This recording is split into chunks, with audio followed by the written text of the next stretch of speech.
शेतकऱ्यांचे आर्थिक नुकसान, शेतकऱ्यांचे जनावर खरेदी करणार कोण? शासनाला शेतकऱ्यांचा प्रश्न। मी प्रवीण वानखडे बांबर्डा।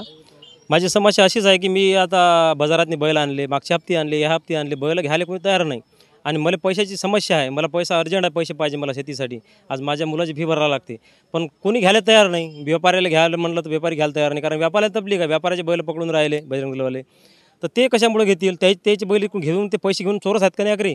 ते रिक्स नाही घ्यायला लागले ते। मग त्याच्यामुळे आम्ही करावं तरी काय? आम्हाला गव्हर्नमेंटनं लवकरात लवकर याच्यावर तोडगा काढावा आणि आम्हाला मोकळं करून द्यावं। नाही तर आखरी यांनी जर मोकळा करून देतील नाही तर आम्हाला दुसरा काहीच नाही, फाशी घेतल्याशिवाय दुसरा पर्याय काहीच नाही, आत्महत्या करावं लागेल।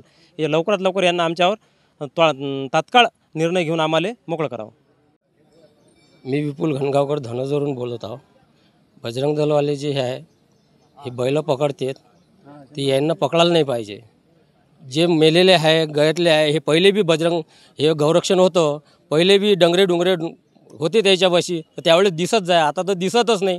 चांगले बैल बी त्याच्या याच्यात दिसून नाही राहिले गौरक्षणमध्ये, काहून पकडून राहिले बा? हे जे बजरंग दलवाले आहे यांचं, बजरंग दलचं हे जे पक्ष जे काय असते त्याच्यावालं हे बंदच पाहिजे, आम्हाला हे पाहिजेच नाही आहे। याच्यापासून आम्हाला लय त्रास होत आहे, कास्तकाराला होत आहे आणि हे याला मजुराला होत आहे आणि या आपल्या व्यापाऱ्याला बी होत आहे। का होत आहे बा? हे पाहिजेच नाही। तुमचं असं म्हणणं की जे बजरंगवाले पकडतात बैल गौरक्षणमध्ये टाकतात, पण गौरक्षणमध्ये सध्या काहीच नाही आहेच नाही ना, तिथं कोणत्याच गौरक्षणमध्ये नाही आहे। त्यांनी काय केलं असेल? त्यांना काय केलं, ब्लॅकमेल केलं, काय केलं हे त्यांना माहीत। पण त्या गौरक्षणमध्ये कोणत्याच गौरक्षणमध्ये हा माल आहे नाही पकडलेला। जे जप्त केलेला आहे ते दाखवून द्या आम्हाला। आजपर्यंत तर दाखवलाही नाही आणि दिसला बी नाही आहे, मग गेला कुठं तुमचा? मग तुम्ही का हा व्यवसाय करत आहे काय?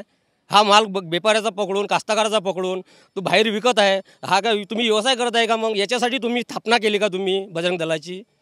का केली हे स्थापना? मग त्याच्यापेक्षा कोट्यातून आणून घरी घेऊन जा तुमच्यावाल्या गौरक्षणमध्ये आणि तिकडे विकून टाका। आम्हाला काय त्रास देता? मग तुम्ही पैसे आम्हाला देऊन देत जा।